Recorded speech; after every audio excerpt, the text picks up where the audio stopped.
The sound of now. Now. Nile FM Aware. Welcome to yet another episode of Nile FM's Aware. With me in the studio today is Heba Ghannam, the Program Manager in the Young Innovators Award. Stay tuned.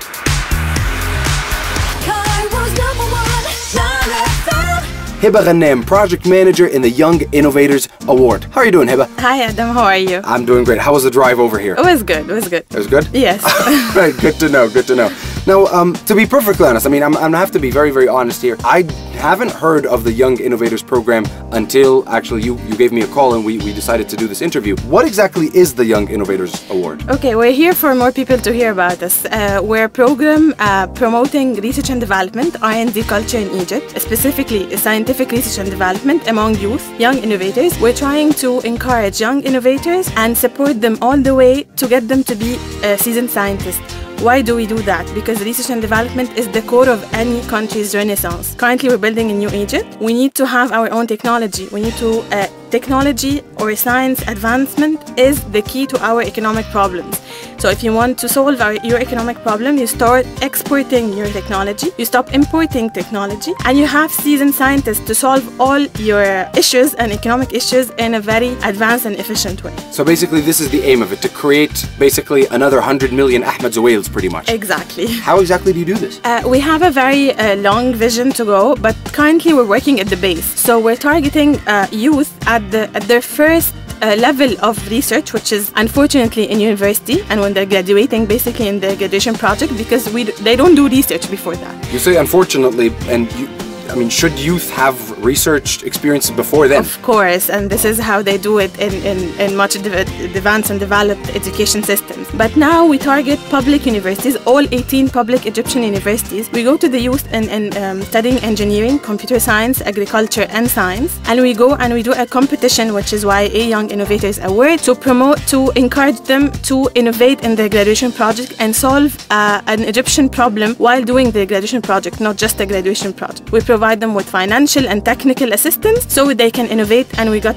a lot of amazing results out of only graduation project ideas. Wow. So not only do you provide financial resources, but also technical expertise and mentoring. Yes, exactly. It's very, very, very cool. Actually, I want to talk to you about, because you've been telling me that this has been running for quite a while now. I want to talk to you about the results that came out of this program and the previous cycles of this award. Now, what have been the success stories? I mean, have been there success stories? Yeah, you mentioned that there were certain results that came out? Yes, so we've been working on this program for 8 years now. We were incubated by Nahdat al-Mahrousa in 2004. Oh, it's funny you mentioned that, because I was just talking to Nahdat al-Mahrousa program coordinator Ahmed Sameh last week. Nahdat al-Mahrousa is our backbone, our supportive and our legal umbrella and everything. They're providing us with all the support we need. So we've been operating in all universities and all public Egyptian universities for eight years now, and we go to students and we talk to them in lectures. I personally went from Tanta to Aswan talking to students in universities, and so far we have great success stories. We have young engineers and young scientists and people studying agriculture that are graduating not thinking about just a job in a factory or something. No, they're actually considering the R&D as a career. They're considering to be a researcher, to actually develop their own science. And we have a lot of innovators that went beyond YA and won global award, and we just had a couple of 22 years old engineer that won a global ID2 product award in Sweden.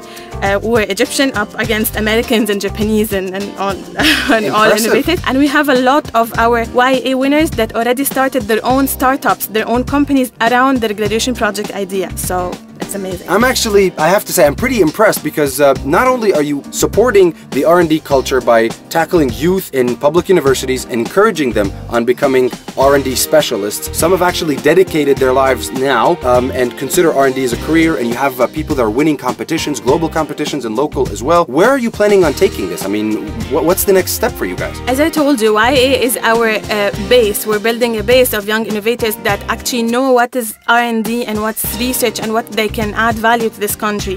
So we plan on taking them to another level. So we did some prototypes award. It's not about just an idea, so taking your idea into a prototype, something that is near commercialization stage, and then we go and we are planning to commit them to the R&D through scholarships and for masters and internships in global R&D institutions and like that, and then we are trying to make them specializing in different research area like solar energy. For example, we have Aswan and we have a lot of deserts, so we have a lot of space to actually focus on solar energy research in Egypt. So, and then taking it to the commercialization level where they have an actual invention that can be commercialized in the markets as a product. Very interesting. Now, do I have to be a public university student to apply for something like this, or can I be like in a private university and still qualify? For the first base, you have to be a public university student, which is they have less opportunities. But afterwards, you can. It's a system. It's like an ecosystem. You can enter at any level and then follow the steps into being a seasoned scientist. Actually, hopefully. Heba, it was an absolute joy having you here in the studio. Thank you very much for coming, and thank you very much for sharing what you guys are doing at the Young Innovators Award. Now, we've talked about, like, how it started, what you're doing, and what your vision is to the future, which is obviously completely dedicated to the cultivating of R&D cultures here in Egypt amongst youth, of course. I actually wanted to ask you, and this is, I think, the question that's on a lot of our minds, how do I get in touch with you if I want to be involved, whether as a stakeholder, as, a donor or an angel investor, or a young person that wants to be involved with R&D? How do I get in touch with you? As I mentioned, we're a project incubated by Nahdat al-Mahrousa. So you can get in touch with us by getting on Nahdat al-Mahrousa's website /YIA or our Facebook page Young Innovators Awards, or where we exist on Twitter as well, YA_program. So you can get in touch with us. You can see some videos on YouTube on our channel for success stories for young innovators that were able to do major success and be entrepreneurs and take risks and not only just employees. Perfect. Yes. There you have it, all the contact information you can hope for.